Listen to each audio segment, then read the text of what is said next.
1, 2, 3, 4, 1, 2, 3, 4.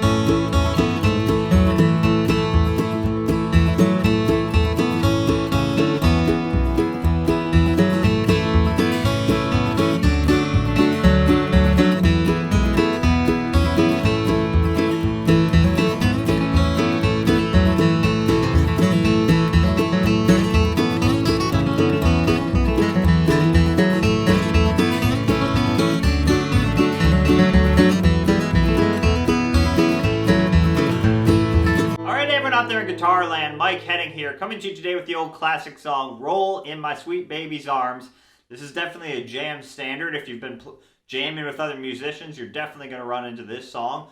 I decided to do it in the key of A, so capo 2, but thinking out of the key of G. But you could definitely play this in G, or you could play it in B flat or B, wherever you want to move your capo. So this is a great song to know. We'll start by breaking down the basic melody, and then we'll get into like a little bit more advanced bluegrass style solo. We'll still keep it kind of in the beginner realm, but we're basically going to look at how do you take a basic melody with longer notes, so some longer phrases. How do we fill that space up? How do we spice up just a basic kind of open string melody solo? How do we spice it up with some slides, with some hammer-ons, with some G-runs? We'll break that down. And then in the backup section, I'll show you how to play the chords, G, C, and D, how I would do the chords a couple different ways, how to do some easy bass walks, some G runs, some D walks back to G. I'll show you just some easy rhythm stuff I would do for this song. All right, let's start breaking down Rollin' in My Sweet Baby's Arms in the key of A. All right, let's start breaking down this basic melody to Rollin' in My Sweet Baby's Arms. Remember, it's really important to always learn the basic melody first. Sometimes the song might get faster and you won't be able to play your more advanced solo up to speed. So it's really important to be able to revert back to that basic melody. It's also really important to learn the basic melody if you eventually want to build your own solo, because then you know the foundation, the foundational melody notes you need to build a more advanced solo on top of. So I always recommend learning the basic melody first. Even if it seems a little bit easy, it's really, really important. It'll be your lifeline. If you get in trouble, you can revert back to that basic melody. All right, so let's pop up the first 8 measures. It'll be like halfway through the solo, and we'll start breaking it down. Here we go. All right, so let me play those first 8 measures, then we'll start breaking it down. Here we go. Do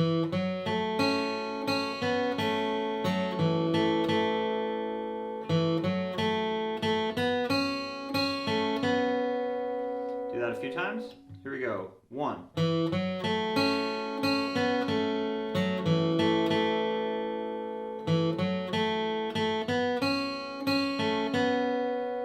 Do it a little faster.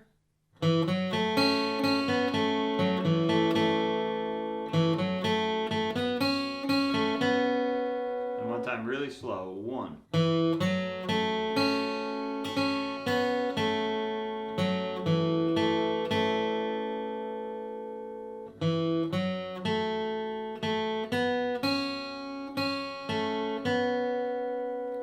Okay, so the basic melody is going to be pretty easy. We're basically just going to be using the open strings, the middle open 3 strings, and the second frets for most of the solo.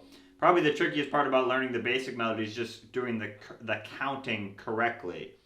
So we're going to start on the open 4th string on beat 2, and then we're going to play the second fret. I'm going to use my middle finger, and then the open 3rd string, and then we're going to get up to the 2nd string open, which is kind of where the melody starts.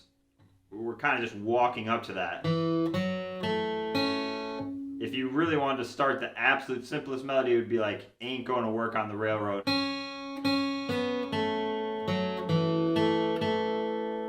So this is kind of the melody for the verse part. So we're just walking up to that note. And then that open 2nd string is going to be a half note, so 2 beats, 1, 2. And then we're basically going to go back down the notes, open 2nd string again, back to the 2nd fret on the 3rd string, and then open 3rd string. So we kind of walk up, and then we're actually going to walk all the way back down. And then we're going to do 2nd fret, open on the 4th string. So like I said, we just walk up those notes, and and then we walk back down. And all we're doing is adding a little rhythm there. So we have 1, 2, 3, 4, 1, 2, 3, 4, 1, 2, 3, 4. And then we're going to play the open third string twice. 1, 2, 3, 4. So that measure 4 has a quarter note followed by a dotted half note, which is 3 beats. A dot adds 1/2 of the normal amount. So a half note is normally 2 beats. So a dotted half note is 1.5. So that'd be 3 beats. So let's try that top line. So we have, I'll play it with counting and then without counting. So we have 1, 2, 3, 4, 1, 2, 3, 4, 1, 2, 3, 4, 1, 2, 3, 4. And I'll do it without counting.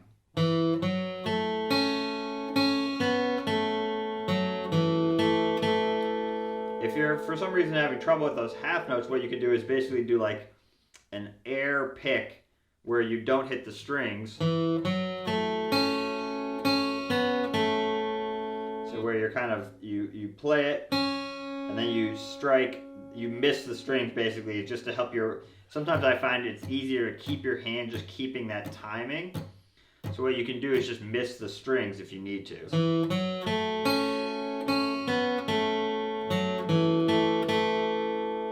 So hopefully you don't have to do that, but that just will help, that sometimes can help your right hand feel that timing of how it's supposed to sound. The other thing I recommend is counting it out loud. That's why I do that.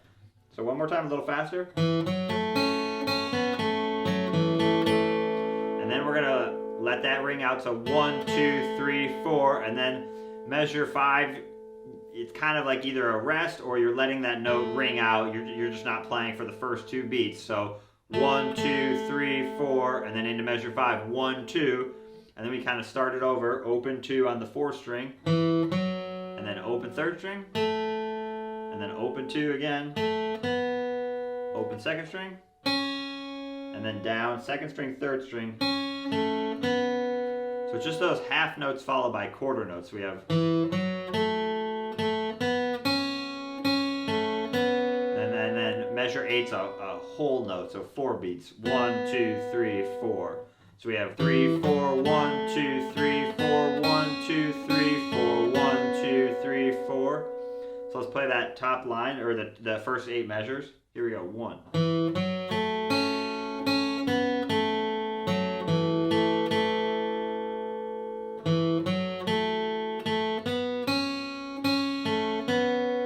little faster.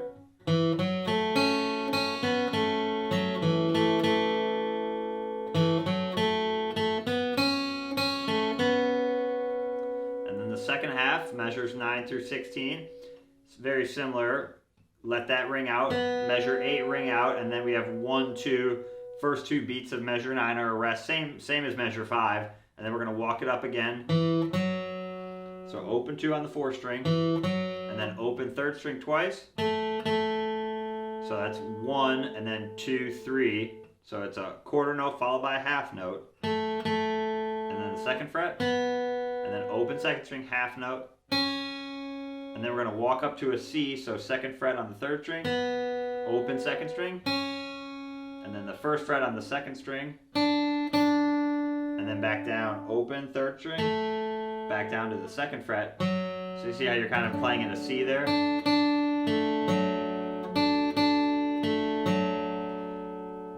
So we have,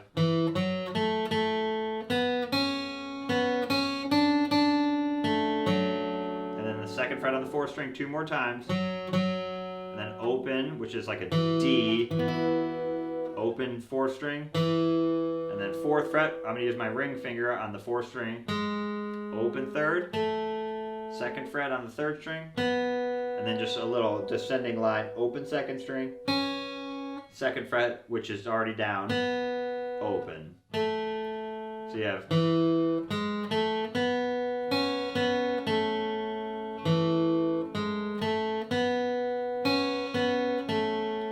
play that second half. Here we go.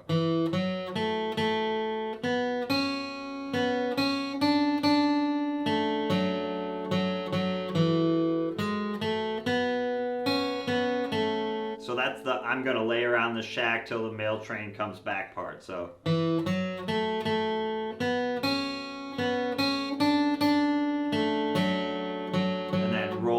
sweet baby's arms. Again, a little faster.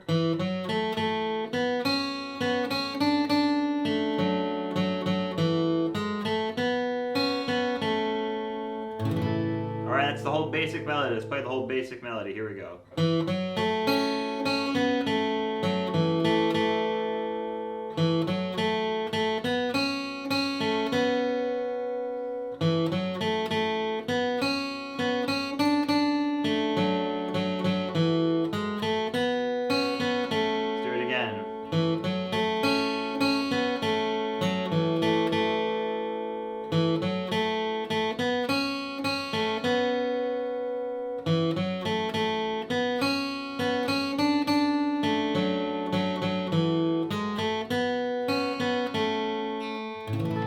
Alright, that's the basic melody. Now let's look at expanding upon that to create like a little bluegrass style solo. Let's break that down right now. Alright, let's start breaking down the bluegrass style solo. So we'll look at how to fill in those spots where there was a lot of long notes in the basic melody. We'll add some slides, we'll add some hammer-ons. So let's play the first 8 measures of the bluegrass style solo and we'll kind of compare it to the basic melody. Let's start breaking it down. Here we go.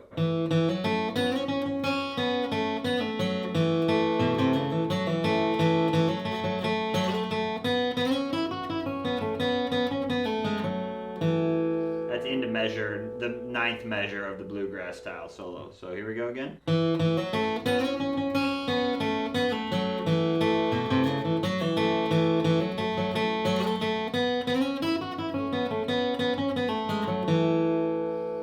So we're going to start it with a similar pickup. Instead of just walking up, we're going to do a little hammer-on, just to spice it up a little bit. Remember, the hammer-on takes the place of a pick note, so we're not going, which you could do if you wanted to pick the notes, that'd be a down-up, but if you want to do a hammer-on, it's just a downstroke. Make sure you hammer on your really change that note. And then we're going to go up. So then instead of playing the open 2nd string, a very common bluegrass technique is open strings have pros and cons. Open strings, they ring out and they're easier to play, but the downside to open strings is you can't control the length of the note.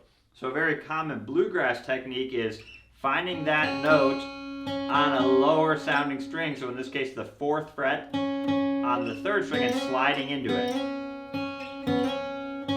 If you're in tune, hopefully that should be the same note.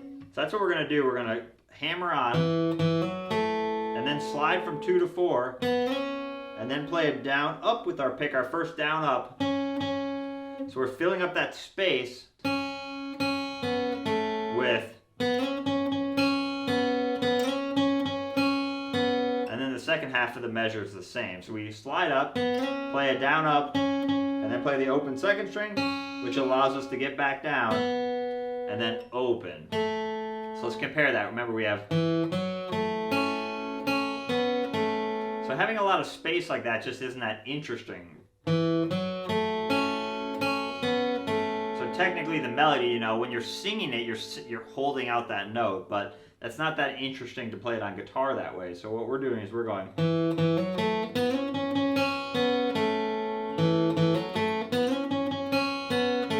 then a little pull off, 2 open pull off, and then down to the 2nd fret, and then open. So we have. I like pulling back toward my palm. Remember, the pull offs take the place of a pick note as well. A little G run, open 3rd string, and then down to the 5th string, and a 1-2 slide with an upstroke on the 2nd or 4th string, 4th string open, and then a pull off, 2 open pull off, and then back to the open 3rd string. That'd be a great one to loop.